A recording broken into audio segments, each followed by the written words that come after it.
It's your boy Concert Viz 34 back at home. What up? What up? It's your boy Concert Viz 34. Yep, so your boy Concert Viz 34 coming to you here. What up? What up? It's your boy Concert Viz 34.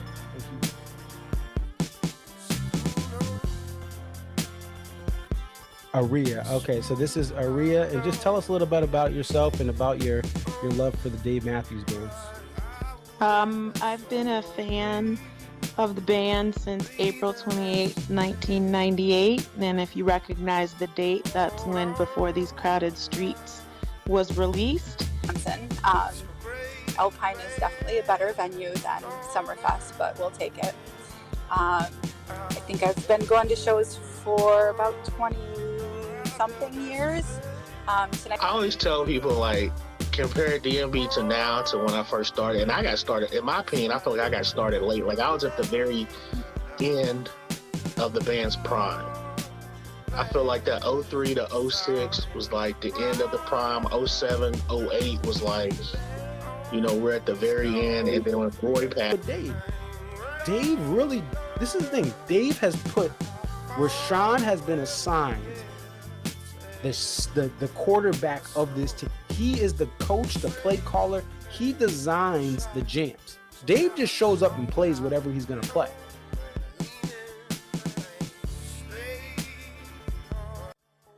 Hold on one second. I just want to issue an apology. During the Camden Night 2 post-show stream, I did not shout out Bala Sinwood or Plymouth Meeting. Those are big, critical suburban areas in the Philadelphia metro. Shout out to Bala Sinwood and Plymouth Meeting. Sorry about that, guys. Sorry about that, but let's proceed.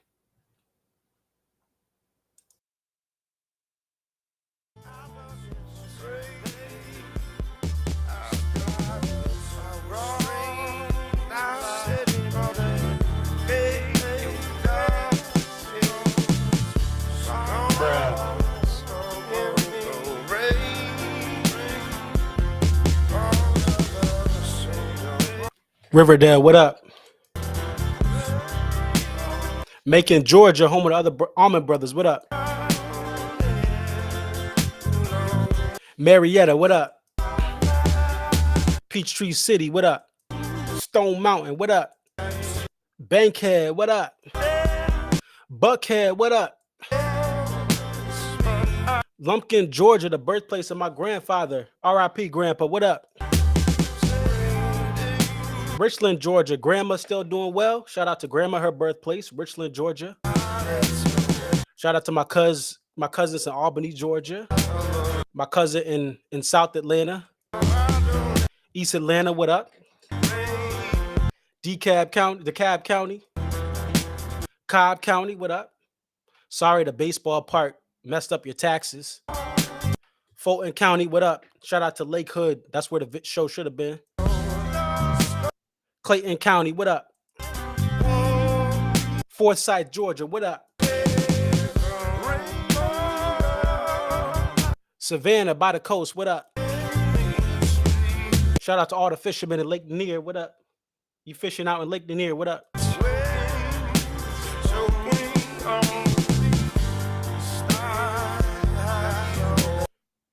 Free Alex Sohani and Bigler from the Let Them Go Back to the Couch tour. Freedom Boys.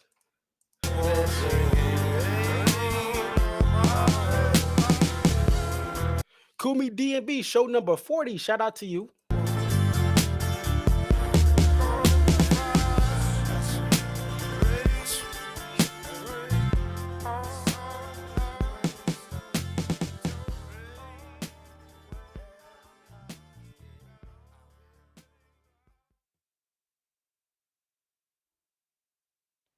I'm just trying to test out to see how this sounds. I'm using a headset. I want to see if this is my regular voice. This is me getting a little bit louder than normal. A little bit louder than normal. This is me very softly. Very, very softly. Man, you sound good. Just saying check, check, 1, 2, check, check, 1, 2.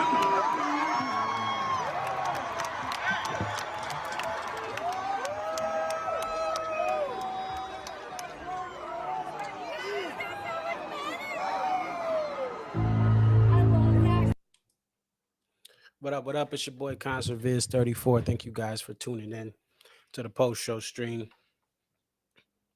Oh yeah, shout out to Warner Robins, Houston County, Georgia. What up? Right? Isn't Warner Robins in Houston County? Right. I don't like the Georgia Bulldogs. A bunch of my cousins, because my family's lives down in GA. My mom's side, they're all from there, but I don't like the Bulldogs. I'm still mad they fired Kirby Smart. They should have. I mean, not Kirby Smart. They should Mark Richt. They should have given Mark Richt a little bit more time. There's such unrealistic expectations to grow a team and build a team, and Georgia was almost there with Richt. Obviously, he suffered at he went to Miami and all that, but I don't rock with the Bulldogs ever since they fired Mark Richt. That should have been his title. Also, let me just post this video here. There are posters that were still left in the middle of the show. So if you want a poster here, let's see.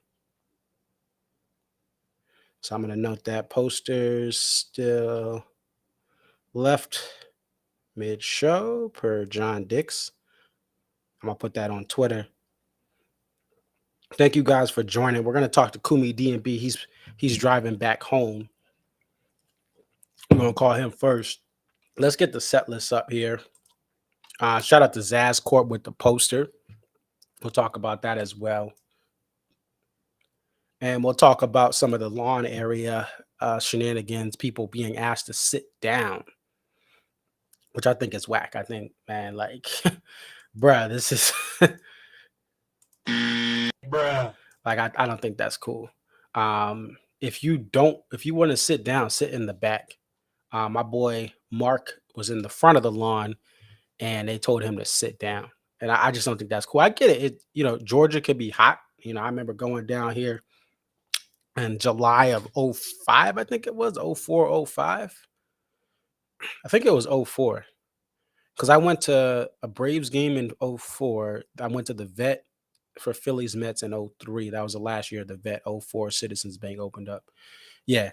So I know what it's like here. And then in Stewart County, Georgia, outside of Columbus, which is further south and even hotter than ATL, it is extremely hot. So, yeah. So I'm going to put this picture up here. But shout out to Zazcorp with that awesome picture. So, a couple of things. I'm going to put this at the bottom, but we do have some really cool things that had happened here. Chuck Level is a keyboardist who played with the Allman Brothers Band, which I love them and saw one of their last shows at the Beacon, their first of the last shows. And then the Rolling Stones, who my boy Dave, I texted him, his father, rest in peace to Mr. Schultz, knew the Rolling Stones, like literally would be backstage and all that through his passing. That was last year, I believe. Yeah. He would still be going to shows. Shout out to RIP to Mr. Gary Schultz. So I texted him because like, yo, they playing Honky Tonk Woman. And then me and Dave went to my boy Dave Schultz, his son. We went to the last Allman Brothers Band shows. 10/21, I believe that was 2014. So yeah, dude has played with a bunch of different bands and done a bunch of session play. And he guested in this middle part of the set. Melissa, that's an Allman Brothers Band cover. Grace is Gone, obviously a DMB song, Bust This Stuff. And Honky Tonk Woman, that's the Stones cover. So dude has had an incredible life. He was part of the Allman Brothers after Dwayne, the guitarist and brother of Greg Allman, RIP Greg Allman, RIP Dwayne Allman. But he was the they decided to bring in a keyboardist for some of the melodies, and then they decided the band kind of broke up for a bit, and they didn't bring back Chuck Level. But he would end up going to he'd make his own band, Below Sea Level, which opened up for the Allman Brothers, and then he also went to the Rolling Stones in the 80s. So that's incredible to play with the Stones and the Allman Brothers, two legendary bands. And he's with DMB. He has played before with the band. And let's go ahead and take a look at that. And we're going to go ahead and look at the guesting, the main guest page for Chuck Level, and see he's been on Beautifully Broken. That's a song I know Government Mule plays. I've heard them play that. But he's had some stuff. If we look at some of this, Dave guessing with the Rolling Stones. Chuck was there. Let It Bleed. They played with the Stones. This was Quest Field. They did a couple stadiums. I believe DMB. They definitely opened up the Seattle shows, from what I remember. That was 06. 01 was Roseland Ballroom. Stefan guesting with Government Mule, and Chuck Level was there as well. And then we get to some of these in 98. Let's take a look at some of these. So Dave guessing with the Rolling Stones in Europe. That's what that looks like. 97. Let's see. Dave guessing with the Rolling Stones. St. Louis Trans World Dome. That's the former home of the St. Louis Rams that they were still paying off. The city still had to pay debt off from that stadium after the Rams left. Fun fact. So that is the Chuck Level kind of breakdown I wanted to give you guys to let you know exactly where this comes in. This is the second Melissa that the band has had. The second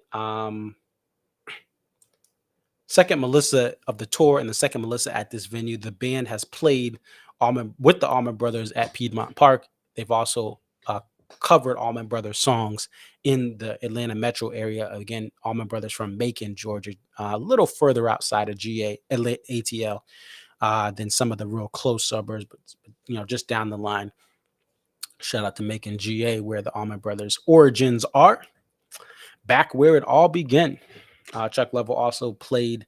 He's known to be playing keys on Brothers and Sisters. That's the Allman Brothers album. So we want to talk to Kumi DMB. I have his number. I'm going to give him a call. We're going to get reaction from there.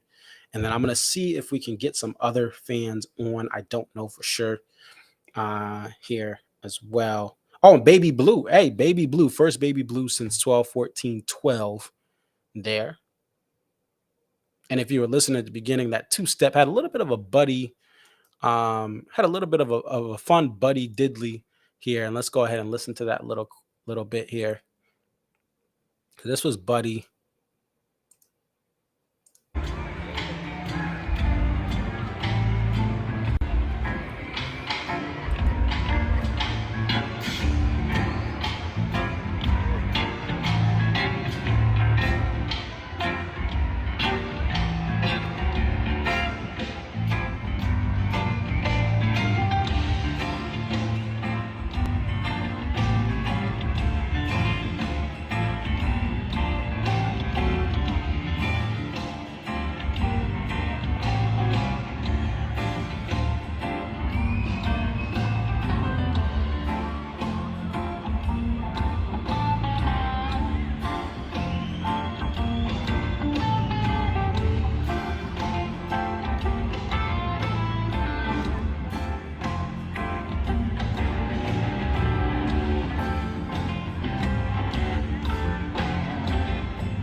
Someone said Buddy needs to do a Butch. Now, Butch's two-step solos, there's a couple that are really good.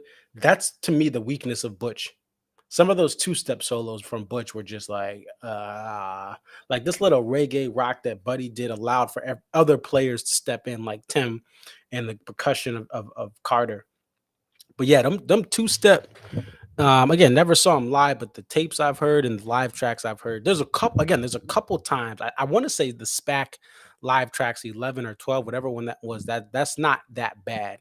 But some of them are absolutely boring. And I love subtle stuff and fills. But some of them two-step key solos were just like, Some of them, there's a couple that are good, right? And people, I've seen some examples of it, but nah, that was one of the few rare weak spots of Butch, who was immaculate in an era that allowed for acoustic percussive guitar. I've always said this. This era of the band does not fit Butch's playing because you have horns that are louder. You have an electric guitar, even with Tim turned down. Buddy is the better fit of this band. Buddy was better. I mean, Butch was better with the band when they had that acoustic percussive swag, and Roy had soulful diaphragm busting through that sax. And it's a different band. And this band, Buddy, fits the band much better. It's not fair to compare Butch to Buddy because Butch literally was with the 98 Bulls. This current band, it may still be the '05 Pistons. I feel like that's what it is. Was it the '05 Pistons? Yeah. That beat the Lakers. That's what this band feels like. They are exceeding all expectations, and they are extreme underdogs that are playing championship music. But yeah, it's not fair to compare those two. But the solo types that Butch did, again, I think it was a weak spot in my opinion, in my personal humble opinion.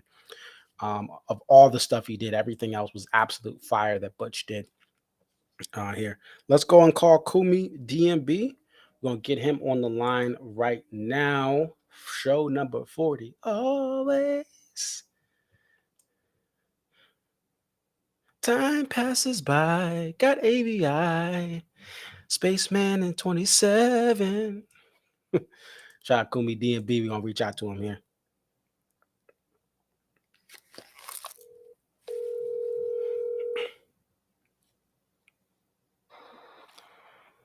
What up, Marcus?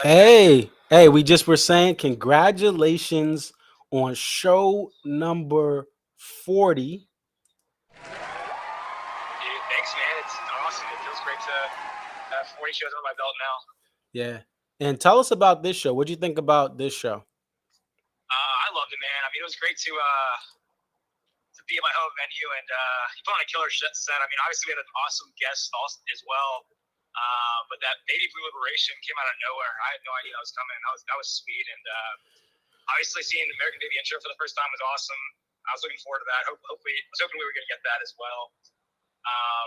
Yeah, man, there's a lot of energy. I was around like a lot of cool people. Sorry, my voice has gone a little bit, so if you hear some cracks, that's why. But Okay. Overall, there's a lot of high energy, and I think the set was pretty good as well. So I definitely enjoyed it. Yeah. And where were you sitting today? Or were you in the pit? Where were you located? Yeah, I was in the pit, but I didn't get early entry. I did my registration for that. I got through the warehouse, obviously, and then I didn't get selected, so I wasn't sure what time we'd be let in. The organization at Ameris Bank Amphitheatre was kind of it was interesting because like they put us all in, like they just checked to see if we had warehouse tickets, not if we had lawn or pit or seats. And they put us all kind of like in a snake line once we got through like the initial security before we scanned our tickets. And the snake line did not work because everyone just started pushing through and it was just chaotic. But yeah, I was in the pit to answer your question. I was about 3 or 4 rows back, and we got in around 6, like when we let the gates in. We were probably like 15 or 20 people after the early entry people went in. Okay. And how was it? How was the weather? Because I know I've been down to Georgia and literally was sweating like bullets. So how was the weather tonight, and how was the temperature in the pit? Oh yeah, it was humid, man. It was really hot. It was covered in the pit, so we got cooler in the shade. But waiting in the line, everyone's like sweating through their shirts. I was wearing a dry fit, but even I was like, I'm still sweaty from the pit, obviously. But Dave was sweating a lot too up on the stage. You could see his so it was soaking through his shirt as well. But it started to cool down once the sun went down, and it looked like everyone survived. I didn't see anyone, pass out or almost pass out from the heat. So I think security and people are doing a good job of staying hydrated, because I saw somebody going around, like a security guy with like a water bottle, kind of not hosing people down necessarily, but he was definitely like providing water for people who needed it. That's awesome. And Dave, I'm looking at a picture from my friend John Dix, who was in the pit. Dave had what looks like one of those cooler, those high quality t-shirts. He didn't have a Yeah. a collared shirt or anything like that. He had one of those high quality t-shirts that looks cool. It looks like it's one of those t-shirts that keeps you cool, and you invest a little more money into it. But nonetheless, yeah, the picture, I'm looking at this picture, and there's sweat right around his neck. The black part of the shirt there is still drenched. So now, Yeah. so I actually ran into your buddy, by the way. I said what's up to John for like very briefly. I just gotten the poster from the outside merch tent. Yeah. I saw him going up to get one, so I just like said what's up real quick. I didn't get to talk to him long, but he seems like a cool guy. Yeah. Nice to run into him. Yeah, and he was with. Oh no, I think he was with Henry from the Almanac, DMB Almanac, who's been a guest as well. At least he took a picture. They were both in the pit. What was it like to get that Spaceman opener? What was the reaction of the crowd? It was sweet, man, to see that. That's what I thought personally, at least. The crowd, I think there was mixed reactions because it's a slower song, right? So you're not coming out the gates like swinging. But it was cool. I know a lot of people. There's like pockets of people that were like really excited about it. And there were pockets of people who didn't really seem like the show had started yet. You know what I mean? Mm-hmm. So it was kind of mixed, in my opinion. And then 27 comes. Any energy pickup there? Yeah, 27 was cool. I don't know if more people know 27 or not, but I know that 27 was on that Piedmont Party album that yes, everyone in Atlanta knows at least. So I think people got like a lot more energy on 27 for sure. I know when 27 started playing, I was really excited. I was gonna say there's a couple of these songs from Piedmont Park. 27, You Might Die Trying, Melissa, or some I can think of right off the top of my head that were played at that show.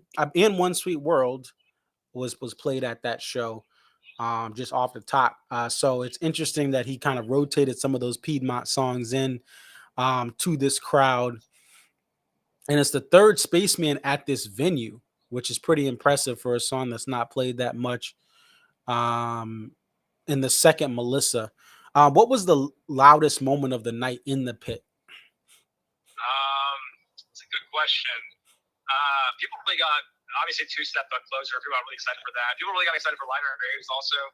Also, I'll say this, and this is something that maybe it's just my opinion, but I feel like people got really loud for So Bright because I feel like a lot of people didn't know, or weren't hyped for American Baby intro. I was super hyped for that.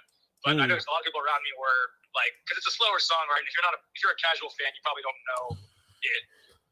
But when they went to So Right, I feel like everyone knows So Right, and it kind of just picked up the groove a lot, for a lot of people around me at least. Interesting. And here's the contrast. I know you're in the pit. I have photos from DMB Lauren. Her and her husband and children were in the lawn. They said, and someone else said 20% of the lawn had chairs. People were sitting down. Mark, the taper Mark, I don't know if he taped this show, but Mark was at the front of the lawn. Someone told him to sit down. He's at the front of the lawn, got there early to get a nice spot, and somebody asked him to sit down. So during So Right, Lauren's husband texted me and said, hey, the lawn is not feeling this song. And they're right at that tree line. So they're at the top back buddy side near the tree line. It's a spot they pick for their kids. They're by that, it's a little cooler there. And they said so it's interesting to hear reports, not just you, but other fans from the pit I was messaging or texting. They said the crowd was going nuts for So Right, but then in the lawn there was people sitting. Let's see if we can find some more pictures for the viewers online. But there was a lot of people just sitting down. Someone proposed on the lawn and people were still sitting. Like even the proposal didn't get, if you guys are watching the stream now, you can see another picture of the lawn. And let's go to the proposal. And congratulations to the couple, whoever they were. Always great to start that next chapter of your life. But let's see if we can get that picture up. Yeah, here we go, guys. If you're watching on the stream, someone is on a knee proposing. Everyone is sitting down. Nobody is looking their way. She's putting the ring on the finger. And usually at a show, you get some cheers, you get some jeers, you get congratulations. People are looking like Stephen A. Smith and saying, I'm here to tell you right now, we don't care. That's what it looks like. I'm here to tell you right now, So that's just to paint a picture. Now the poster. How did that, like, how was the line for the poster? What was the foil situation for this show? So the poster, there's a gate, there's a merch tent outside actually. I think for the first time at Alpharetta, and I went to that pretty early on. There was no line when I got there, but it was pretty early. It was probably like 5:15 when I pulled up to the poster line up there, and there was no line. You could just go up and get a poster. The foils were gone by the time I got there, which is unfortunate. But I asked the lady, how many posters, how many foils do they have? She said that there was probably around 200. But then I was in line, and a guy in front of me had purchased the foil, and he said there's only about 110. Wow. So I didn't go to the merch stand inside at all because I was trying to get a spot in the pit. Mm-hmm. So I didn't end up going to try to get the foil or anything like that. I was content with getting my foil poster and put it in the car before the show, so I didn't have to worry about it in the pit. So I could give you a good report on how they were inside. So venue seats, it's 12,000 capacity, much smaller than Lakewood. But what was the run on the regular poster? You remember, like, ballpark? I have to look at it again, to be honest. I think it might have been like 565. Okay. I gotta look at it when I get home. That makes sense. Just to give you guys at home a comparison, the Hartford, the Deer Creek lawns could fit nearly twice this crowd. In the lawn alone, Alpine could fit this whole thing twice. They could fit 24,000 people if they really stretched it out. And even before they had some of the premium buildings or viewpoints, elevated viewpoints, they could definitely fit it. So it's a small venue. There's one night. Did you get your tickets in advance? Did you have to go on the secondary to get a ticket? I got them through the warehouse, so I was fortunate enough to be picked from the warehouse. I didn't think I was gonna get them, to be honest, but I ended up getting them, which was nice. Usually I get I usually do lawn at Alpharetta. Usually I get about 6 of them because usually I have friends who will want to go. I might not know who they are at the time, but I'll probably find somebody to get to go with. But I just got 2 pits, and some of my buddies were hitting up today, like asking me if I had extra tickets, and I was like, nah, man, they're going for a lot on Ticketmaster. I don't have any extras, but you can try to find one if you'd like. But they were all complaining about how I think the cheapest lawn tickets were still over $100, which is like double face, Yeah, and I'm pulling up the StubHub from last night. Now prices typically drop day of. Lawn was $156 for fees, and it was a similar situation in Gilford. Guilford's lawn a little smaller, slightly smaller, and same thing. The lawn last night, verified resale lawn tickets were $150, where verified resale 105 row L was $200. So there was a very close line between the back of the pavilion and the lawn. This is last night. So that's very odd. Would you have rather had this as a hometown show? Would you rather had Lakewood with more capacity? Did you like it here? Would you rather have had 2 nights or? I would love to have a 2-night show in Atlanta or in Alpharetta. That'd be ideal for me. But I like Alpharetta a little bit more, maybe because it's nostalgia. Because I grew up in that area, and my first show ever when I was in high school in 2009, like I was a sophomore. My first show ever was that 4/28/09 show where they played Dreaming Tree, and at the time I couldn't appreciate it, but that it just has a lot of memories for me. So I like Alpharetta a lot. I mean, Lakewood's great too. Obviously, Lakewood's also my other home venue, so I love going to shows there. And I feel like when they have Lakewood shows, they do Lakewood and Ameris every other year, right? So Lakewood is usually on a weekend. Yeah, I feel like the crowd is a lot more hyped up, and you get a lot more casual fans on those shows as well. Like I usually end up going with like 5 or 6 of my friends who are not huge Dave fans, but who are trying to like have a good time for a little while on those shows. So it's kind of like I feel like Lakewood and Ameris shows are very different in terms of like the crowd and like the energy, And off top, one of the things I said this morning is they should have cut Orange Beach. Now with these tours, they try to get to different regions, so they want to fulfill these southern venues that Live Nation has. So that's why they do Orange Beach. But in my opinion, just like Fish, do 2 nights at Alpharetta, even if it's midweek, or do a show at Lakewood, or do 2 shows at Lakewood would have been the move. I think going down to Orange Beach is not the show tomorrow may not, it's not going to have the inner, like, even though the lawn was dead, like, it's not going to have that pit experience. All the Georgia fans, Dave's wife is from the Atlanta metro area. So I just think that 2 nights, just like they did Gilford, this would have been a great Gilford South, where you have 2 shows before a big 2-night stand. This case being West Palm Beach. You take all the rigs, all the stuff after Wednesday, and you drive it down, 85, and then down, to the coast, or maybe no, you take 70, 85 to 70. Anyway, you're gonna go towards, no, it's on the West Coast. West Palm Beach is on the West Coast. Yeah, so you got to go down to 95, and it would have just been, it would have made much more sense to have that. But again, when you have this relationship, when you have obligations to feed every venue for Live Nation, this is why you have an Orange Beach and an Alpharetta split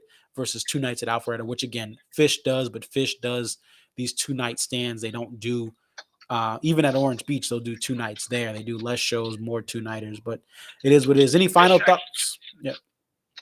Fish actually played 3 nights in Alpharetta, and they all sold out. My bad. So 3 nights. I don't even, they would have no problem selling out 2 nights. I don't think. Oh, no, not at all.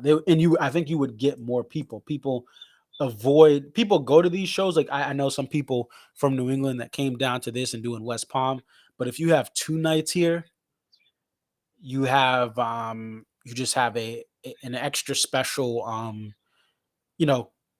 incentive for fans to go and get 2 unique sets. So that, but any final thoughts about the show number 40, about this tour that you've been on in different parts? Yeah, no, the show is great. The tour's been, since I think Deer Creek, they've been just turning, maybe Gilford, they've just been turning it completely around, and we've been seeing all these liberations, and to have one tonight was really special. Honestly, my 40th show was great to see. Baby Blue is an okay song, but the fact that they played it after, was it 11 years? That was awesome to see live. But yeah, no, it was a great show, a lot of energy, and I appreciate you having me on, Marcus, and thanks again for doing these streams, man. It really, I really love the community you're building. I appreciate it. Take care. Bye. Thanks, Marcus. Talk to you later. And some of you guys may be wondering why Baby Blue was not liberated. Some of you guys already know a Dave solo or Dave and Tim performance does not equate to a liberation. In order for a song to be liberated on the DMB Almanac, you have to have the full band playing. So you have certain songs that Dave solo does. Just to go back to even the list view of the Almanac, if we go back to that, you'll see that some of these songs, including Baby Blue, are still on the list. I still think this is a liberation because this is a song that typically, again, you get Dave solo. So if we go here, right, and we look at Baby Blue, find it. So Baby Blue last played 8/27/10 full band, solo in 2011 and 2012. That's just how the Almanac does it, right? Even Some Devil played regularly solo. That's how they do it. I stand by the Almanac. There's 5, 6 different ways you can cut this pie and determine what it's a liberation or a bust out. You can measure it by days. You can measure it by shows. But I love the Almanac's thinking. They do group think or not group think because but they give opinions and then they make decisions. And I know some people, well, this or that and whatever. No, I stand by the Almanac. I'm loyal to a fault with them and what they do. Even some of these songs like Let You Down, Dave solo, last played full band 6/20/97. People was a tease. I was at that show in 2012. People was teased. I did not hear it live. I did not but I was also in the upper level. But if you listen, I listened real closely. Henry from the Almanac hit me up and gave me a tape, gave me a link to a taper thing on Ants, I think, or Dreaming Tree. I downloaded and listened, and I was like, I can kind of hear it. Yeah. But anyway, so that's why it's not a liberation.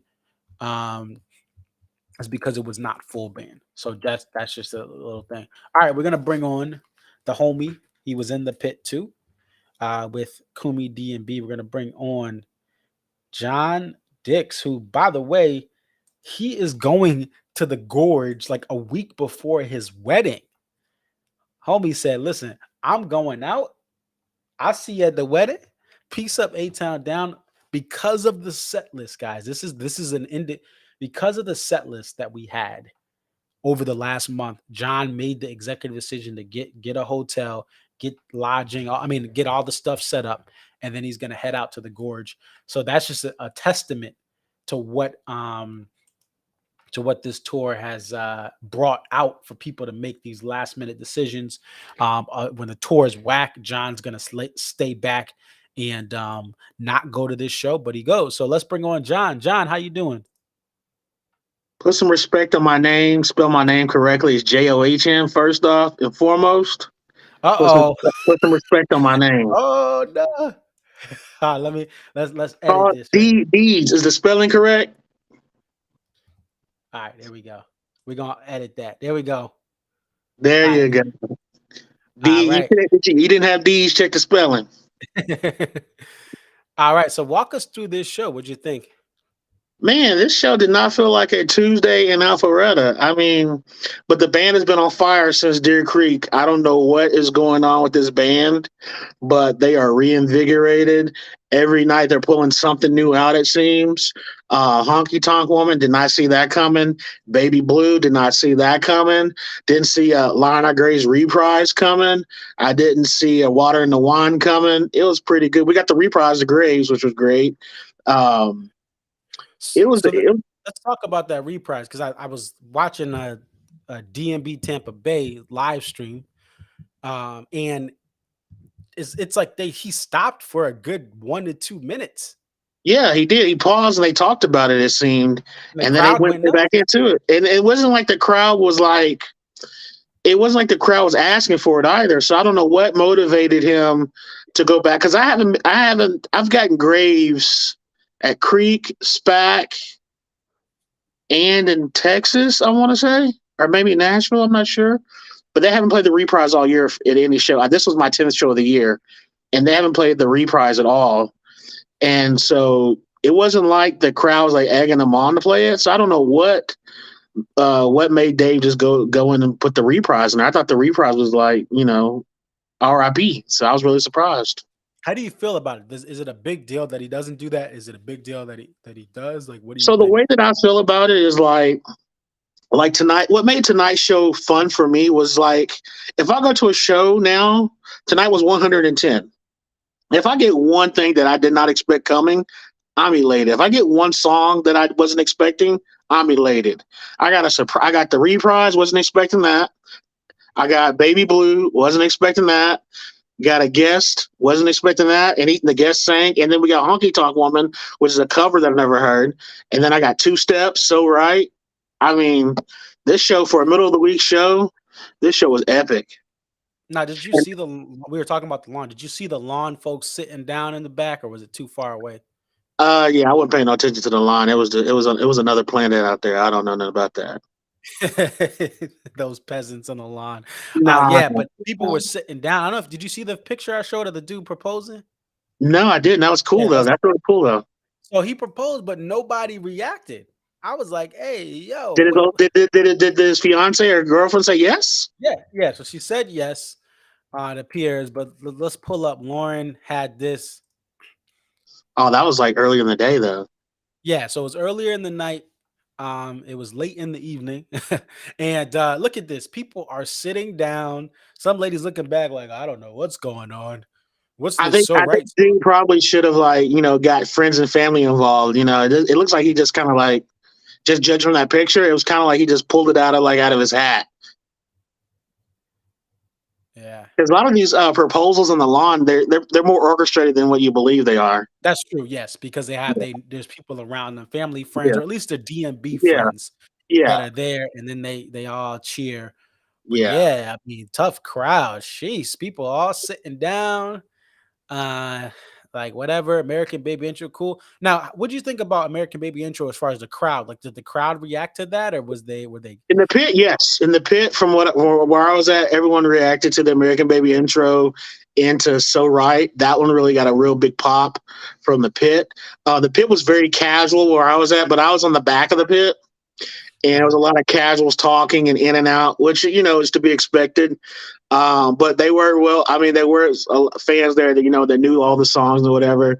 Of course, there was the guy behind me that was yelling "shotgun" for every song, and I was like, "Dude, stop, please." But overall, it was a great pit, though. Everybody was really respectful of the space, and people were going in and out, and security was super cool, chopping it up with us and stuff.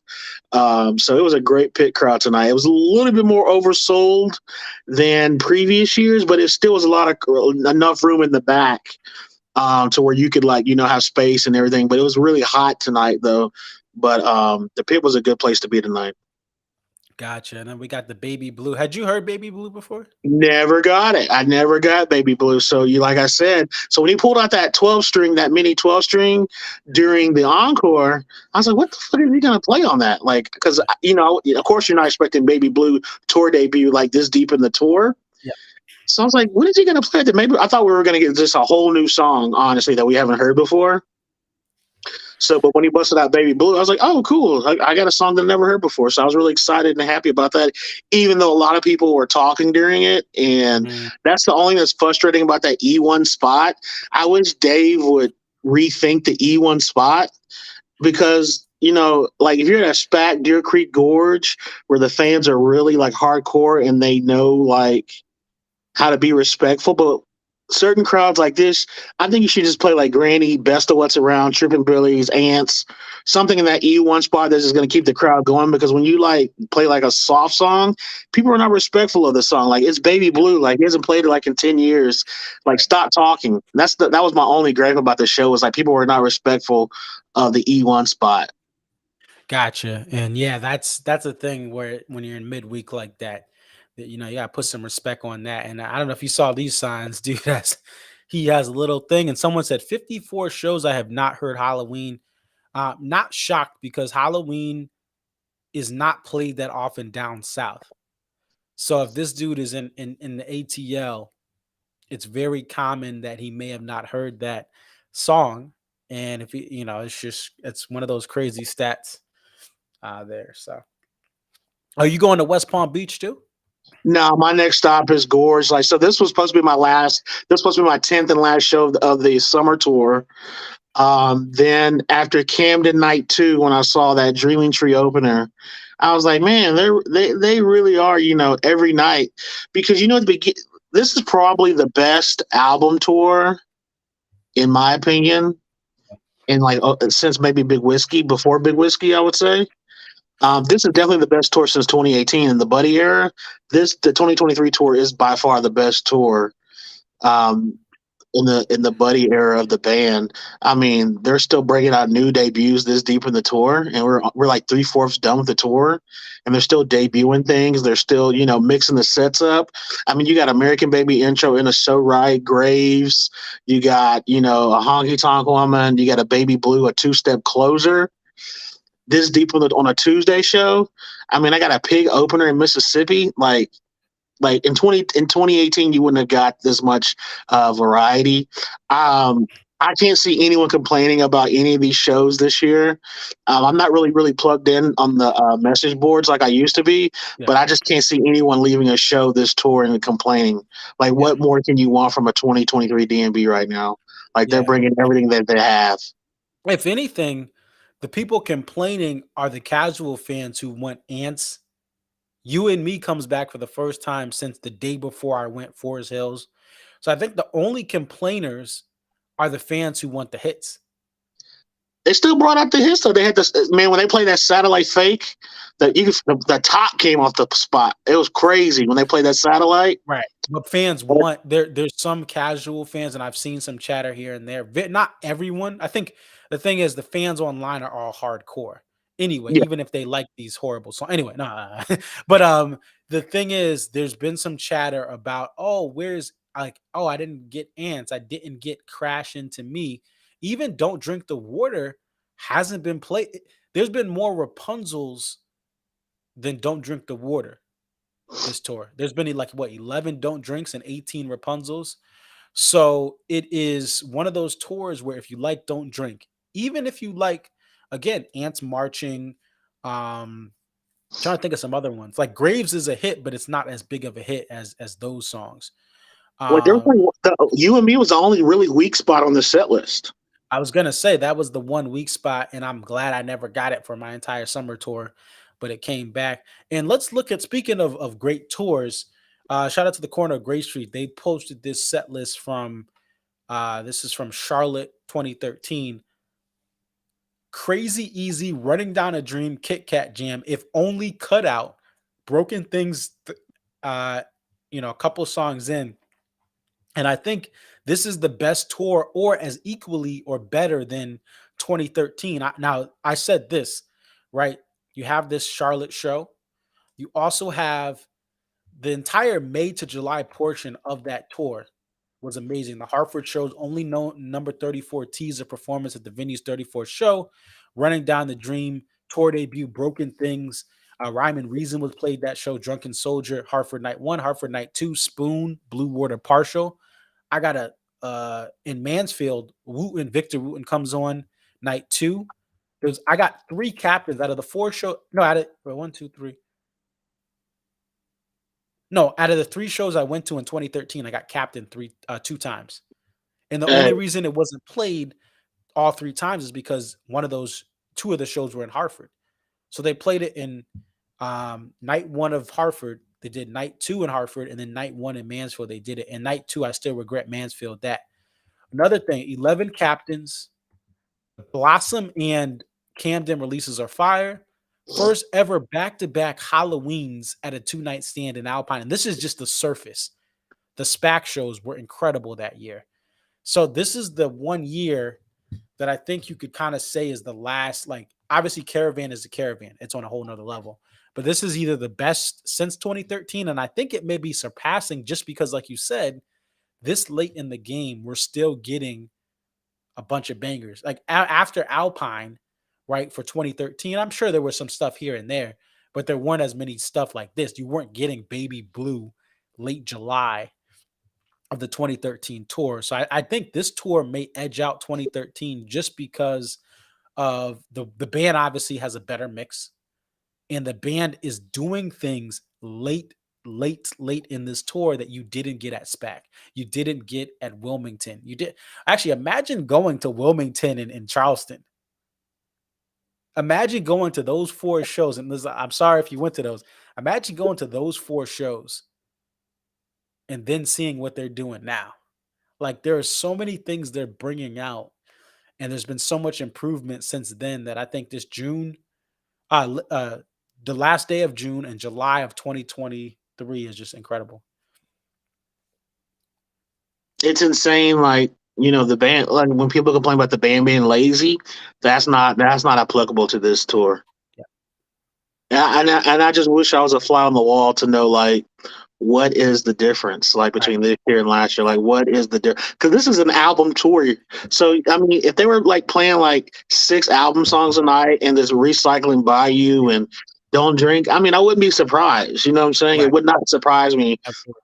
If this tour was, like, mediocre. Because I think going into this tour, nobody would have called this. Nobody would have called this. No. And the thing is, like, you get a good Deer Creek, right? You were there. But then sometimes the band cools off. They maybe give you some bangers at SPAC, and then they cool off again. They have been on fire. Camden was better or on par with SPAC and Deer Creek. You think so? I mean, if Camden was a more desirable location to go to a show, I mean, I would say, like, man, I would have went to Camden too. Like, like, I actually had FOMO not going to Camden just because Dreaming Tree is my favorite song. Gotcha. Yeah. I mean, Camden wasn't such like an undesirable venue in location, I mean, it didn't feel that bad not going, but yeah, I mean, after SPAC, usually if SPAC is not my last show, SPAC is typically like my last good show, or Deer Creek or Alpine, and then whatever, like, one-offs I have, like maybe Riverbend or like or Down Here. I just expect, like, mailing in or mediocre middle of the week shows. But these are just as good as Deer Creek night 2 or SPAC night 2. I would have took this for SPAC night 2 and been happy with it. Gotcha. Yeah, I think Camden It had that Help Myself. It had Dreaming Tree opener. So it did have some stuff. I think that what separates SPAC is you had Bela Fleck, and you just had that for that night one. But no, all these shows, there's something that you can take from that show, just like you said. Yeah. All of these shows, there's something you can take and say, hey, this is something that's special. And that's how it should be. And like you said, I wonder what it is. Did Dave start checking social media? Did Buddy start having more confidence in certain things? Did he, or did Dave, I would love to be able to fly on the wall, because even the fact allegedly after Camden night one, someone saw Dave and said, play open with Dreaming Tree tomorrow, allegedly. And then he opened with Dreaming Tree. That's unheard of. Like, even people that come and they have, like, they may be going through something, like they have a terminal disease, or there's some special story, or like Dave had the issue with his bike, and the woman who was driving and her husband, they requested, I think, I can't remember what song it was, but like, even in those situations, if you say, hey, I want Baby Blue, Dave's gonna be like, I don't remember that. There's intentional practicing of these deep cuts. There's awareness of what hasn't been played in a while, and there's equal distribution of a special song, whether it's Help Myself at Camden, American Baby Intro, Liberation at SPAC. Deer Creek had the first Halloween. It had the first Stone. Bartender. Yeah, right. Yep. And then Tripping Billies. And the guests, I gotta say this too, the guests are making this tour too. To have Bela in, like, just when you think they're done having all these guests, there's another guest. That's other than Bela being wasted on Don't Drink, I think they've been spot on. Right. Yeah, that's the one thing I was like, why even play over Bela? Like, why even have him on stage if you're gonna play over him? But it is what it is, right? You live and you learn. This band is taking risks, so there's gonna be some trial and error. And maybe they thought, hey, we can do this Don't Drink with Bela, but oops, live, it was too loud for it to have Bela shine. But I mean, yeah, there's an awareness that it's not a lucky thing at SPAC or Deer Creek. It's everywhere. Alpharetta getting a Baby Blue midweek. And then even One Sweet World tonight. I mean, that song hasn't been played in a while either. Yeah, and the show gaps. Let's talk about the show gaps. First time played since June 9th. We've had a Satellite Fake, first time since July 2nd. Again, the You and Me, even though that's not a song I like, if people like that song, first time since July 9th. Even if we go back to Camden and some of the other ones, there were some pretty cool show gaps where songs were brought back. And you don't see that with DMB. You see that a lot with bands like Fish and Widespread Panic and Humphreys McGee. But look at that, 34 shows that the Maker since May of 2023. Say Goodbye, first time since I Saw It in Hartford, right? You had Stay comes out for the first time since June 23rd. Again, a song played in June, they put it to rest in July, and they bring it back at the end of July. Like, this isn't even going. We'll just go to one more show. We'll go back to the 21st and see this. Look at this. We have a bunch of 4 and 5 spots. So if people hadn't been to a show for a while, 4 and 5 spots. If they went to Jones Beach and Homedale, they got a 41. They got to Help Myself, Liberation. First time that the Stone was played since the 14th. So it's very cool to see these type of song spreads, even for recently. Yes, recently came back for the first time since Gilford. And I have, if you guys want to watch that, it's on my YouTube, Concertviz 34. I have the full Gilford show, taper audio plus videos there. Any final thoughts about this show, about this tour, about what you're going through? 10 shows in, 3 to go. Yeah, so I booked my flight in the parking lot today for Gorge. So the flight's booked, hotel's booked. I'm going to get a lawn pass probably this week off the warehouse boards. And yeah, man, I just this felt like the right year to go to the Gorge. Like, I really was gonna not gonna go just because I got the wedding coming up, the honeymoon. But I told my boss, I was like, "Hey, DMB is they're doing something special this year. I cannot miss the Gorge." And she was like, "Okay, do what you got to do." And so I'm very fortunate. And then I'd let my fiance know, like, "Hey, going to the Gorge. Don't book anything those days because I will not be here." So Hey, shout out to fiance because that's why you married her, man. That's yes, that's sir. that's Yes, sir. understanding to do that is not appreciated by everyone, friends and family and loved ones. So that's dope. Well, thank you so much for coming on, and safe travels back to Tennessee. All right, guys. Everybody have a good night. I appreciate everyone in the community. Peace. All right, take care, peace. I don't know if Tyler is on here, but he had a pretty good pretty good thread going on yesterday or today, and I want to take a look at it here. And thank you for John for coming on. This was a very cool little discussion that was had online. And let me know in the comments what your cool DMB stats are. And before we get to that, actually, let's listen to this Baby Blue. Let's give you guys a preview. Baby Blue preview right here coming up. Uh-oh. Got some lag. You give and you give. To this I can attest, 'cause you made me, you made me, you and me forever, baby. You will rest your hand, your strength won't save me. And when you wake, you will fly away, holding tight to the legs upon your angels. Goodbye, my love, into your blue, blue eyes, in your blue, blue world, you and me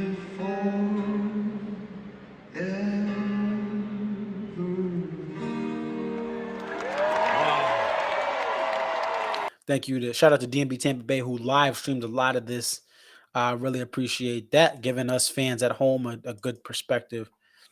I'm banned from the couch tour, so I don't know why, but so I had to hop on the IG streams, and Michael Wheel was doing the Twitter ones.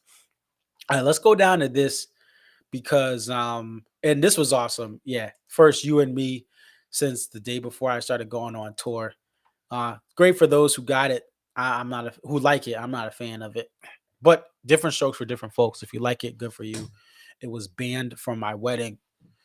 We had Here On Out, and I think we had one other song. I'll back you up. Is one that I think we had as well on the playlist for my wedding. I think Dave makes great love songs. You and Me is We Can Do Anything. No, you and me together.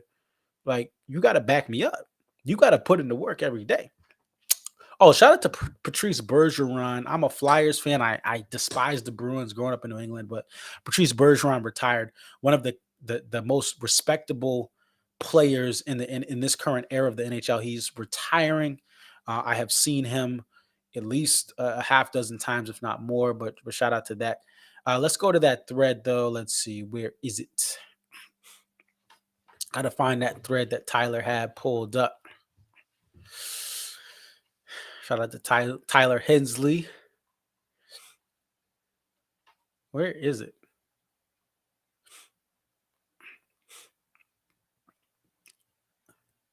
I thought I had. Let's go to his page. Let's go to Tyler's page. Just to see Tyler Hensley. This was a cool little discussion. It's crazy to see what's different. And Tyler, like me, is a big Goose fan. Goose. Here we go. What's your strangest DMB stat? Let's take a look at some of the responses. Here we go. John says, don't know how rare it is, but I was a show that opened with Ants 9903. Dr. Butler Brian and I were at the number 34 Liberation show in 05 and the return of the Lovely Ladies show after a 13-year hiatus, 6/7/14. I was at that show as well. That was awesome. And then after that, the Lovely Ladies kept playing every show, and it was not awesome after that. But it was cool to have them for one show. I was at that Mansfield, Mass. Here we go. Let's take a look. Paul says, kind of just happened to be present for a bunch of notable shows. Rashawn's first guest appearance, Hartford 06. The day Roy died, Staples, 8/19/08. Boyd's last for full show at the Gorge, 9/4/16. And the first post-Boyd day after the announcement, that's the night before Super Bowl show in St. Paul, Minnesota at the XL Energy Center, 2/3/18. Alligator Pie that night, and some trial and error with some different sounds from the band. And at Carter Stefan Les Gorge shows in 21, I was at those shows as well and loved them. Loved them. That You Never Know solo. Ooh. Dave Solo and Gray Street Dave Solo. Those are really cool. It looks like what's cool about this, it looks like he decided either he moved or he saw a bunch of West Coast shows, traveled to the Super Bowl, and then went to Hartford 06. Maybe he was there, maybe he wasn't. Fed says, got my Raven debut in 2002. Didn't hear it again for 19 years. Break Free just behind it with a 17-year gap. That is really cool. Matt says he's heard Dreams of Our Fathers Soundcheck Detroit 01 more times than I've heard full band Spoon. Wowzers. That's really cool. I have seen the only two Preludes to Grace. I commented here because I'm like, yo, why did Dave get rid of this? Still mind blown. They created a prelude and said, hey, let's can it. I like it better than the actual song. Never seen it, just heard the tapes in live track 31. He was fourth row center pre-pit.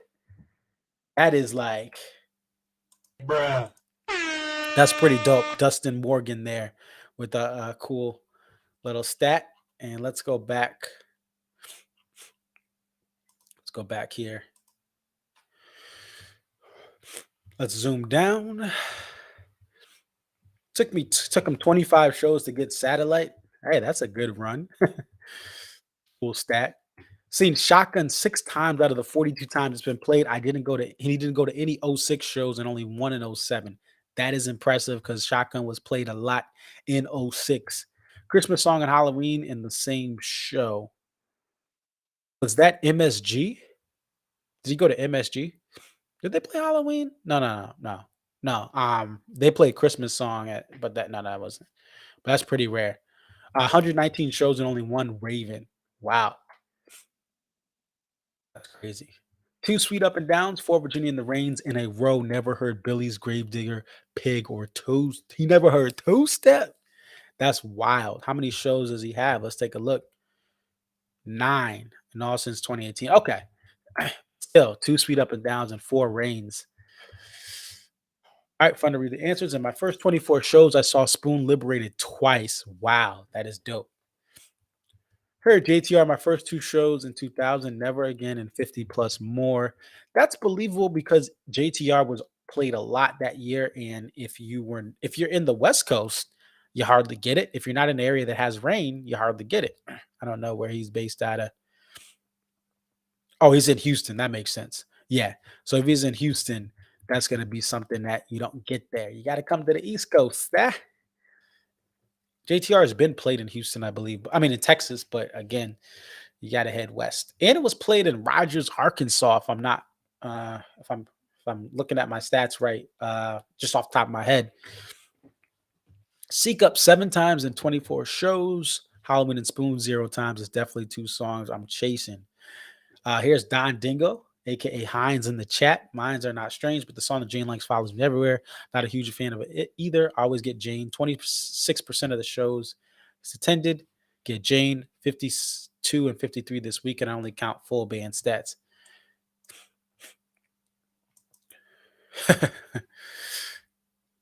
Imagine Don walks up. We got a fan named Don, and this is the song Don hates. Craig. I don't know if Craig's in the chat right now. He says I have Sugar Will more times than When the World Ends, and that was a special Sugar Will in 2015 in Manchester. Craig, we take all of your town names here in Connecticut, Massachusetts, Rhode Island, and New England. We have Manchester, Bristol, Windsor, South Windsor, Coventry. We take all the names of your town. Bolton. Oh, let's see. Tyler was on the lawn. Let's see what Tyler's saying. He was there tonight. Very solid show. Weird crowd, but it was great overall. Got some new stuff. First Baby Blue. Awesome. 51 shows was a treat. So shout out to that. Let's continue through. Not sure if it's strange, but he's seen write a song. Kumi was on the first call. Write a song and Sweet Up and Down. 3 each. More than recently in Typical Situation. 2 each. Cool. He was at the Izod Center 2012 where they played The Full Away from the World, which I think is the only time they've done that at the show. Correct. Only time they played the full album at a show. Impressive, because the band didn't have much songs back in the day, but they've never played a full album except in a single show outside of that show at the Izod Center. Now demolished. There's a mall, a huge mall there. Great American Dream they got up there. And the MetLife is still there. I've been there for a UConn Duke neutral site game. My UConn Huskies lost. And I've also been there for a Nets game at the Izod Center. Kevin Brendan says 45 shows, seen Halloween 8 times at 17.78 of shows, where the average user is at 7.73. Other songs that come close: Large Disparity, number 46 times, and Captain 5 times. A lot of Halloweens. He didn't hear Rapunzel until his 20th show, and past 25 shows, he's gotten it 9 times. I've heard Halloween 8 times and Rapunzel 9 times. The fact that I went 20 shows until I got Rapunzel is crazy. Jen says she's heard Sugar Will and Write a Song 2 times in 10 shows. Amount of songs, I can see. Troy has seen Boa 17 times. Matthew says, I've seen Oh Canada, Linus and Lucy, Don't Feel the Reaper, Good Time, Cry Freedom, Help Myself, Mother, Father, Sweet Emotion, Dodo, Belly Full, Working Things, all this. All one time in 122 shows. Yet he has 60 Jimmy and 30 Samurai Cops and less to iron. 6 shows, never heard Ants or Crush until SPAC this year. He's 4 for 4 on Shake Me Like a Monkey. I think that's for this tour. Or, no, for those shows. Oh, yeah, because Pat I saw him at SPAC, but he's been at all 4 Shake Me shows. All this, shout out Stupid Almanac. All the stats, he's seen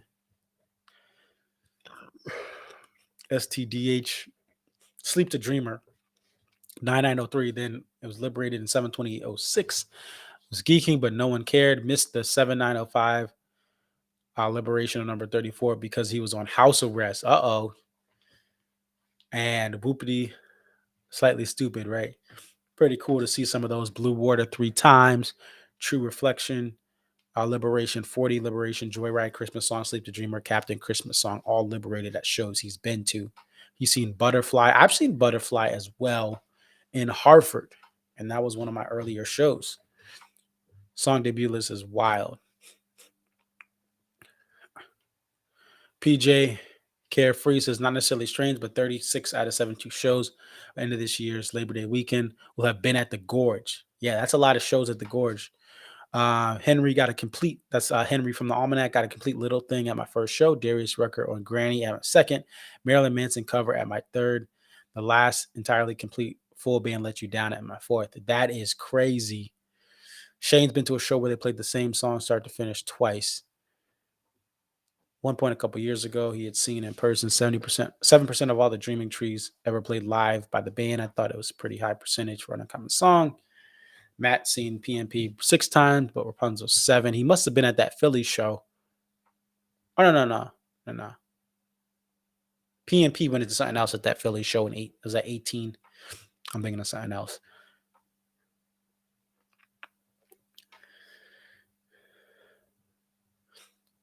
Some kid was writing set list on the first. Strange stat for Angela. Out of at least 60 shows since 97, I only actually remember 4 of them. That's how many shows since I quit drinking. That's awesome. Shout out to that, Angela, and we wish you the best continuing that journey. And that's a great accomplishment that should not be taken lightly. 21 shows, seen Seek Up 5, Butterfly, ABI, Halloween more times than So Damn Lucky. So those songs 5 and 3. So Damn Lucky 2. 26 shows from 08 to present. Seen the last 2 times they've opened with Dreaming Tree, and they happened to be on opposite coasts. That's pretty cool. I should note, opened with 41 at my 41st show. I got 41 at my 40th show, and I was hoping I'd get 40 at my 41st. Last year at SPAC did not happen, but I got a 40 this year, 40 partial. Clayton A, having Dave pull me and my sister backstage and realizing he may or may not just have wanted my sister backstage. Oh, that's a good one. Yeah, that must have been in the early days. Bruh. So you're like, oh, Dave. He's like, oh, no, you got to go, fam. You got to get out of here. 45 shows heard recently 2 times, less than songs like Christmas Song 3, JTF 4, and Shotgun 4. That's pretty interesting stat. 9109, party with Dave's bus driver. That Jerry? He was in a hotel. We ain't gonna read that. Allegedly, that's what happened. We ain't gonna snitch. 12 shows, Warden Wine more 4 times than Jimmy. Or 41, 3 times each. All right, 82098. First time Herbie Hancock jam with them. Headhunters opened the show, still my favorite crush. 60 shows for Soul Searcher since 95, 96. Felt like I've heard almost every song at least once, but who knows. I did go to an after show gathering with Boyd at the was the strangest thing I ever saw, I'm sure. But shout out to Boyd. Man, hope he's doing well. 61 shows, 30 times saying don't drink the water. 24 shows, interlude come together. All right, got some of these songs here.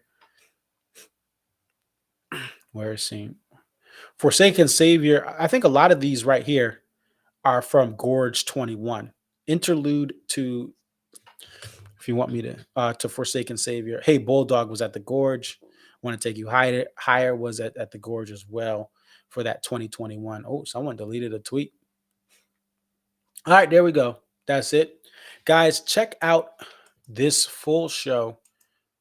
Gilford Night 1 YouTube Concert Viz 34, taper audio plus visuals. I wanted to play Watchtower. You guys know I don't like when they end the encore Watchtower, but I want to play this one because this is one of the better multicam moments of the night. All right, guys, I will be back tomorrow, Orange Beach, Alabama. If you want to come on the stream, you're going to that show, let me know. I don't have anyone right now that I know going to the show. I got to check with Mark if he's going to that show. Yeah. All right. Thank you guys for watching. It's your boy Concert Viz 34. I'm out. Peace.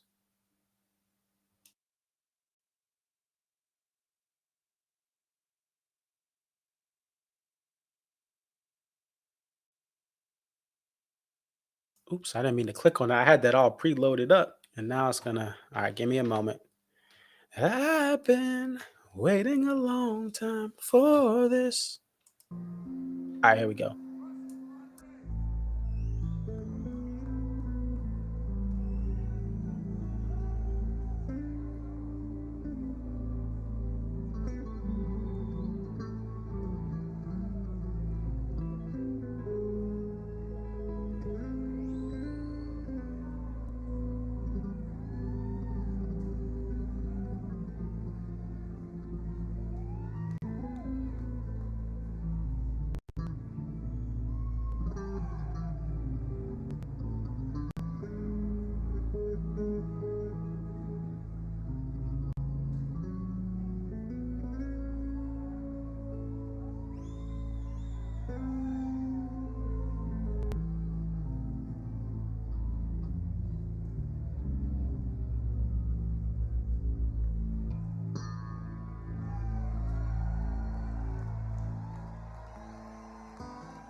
There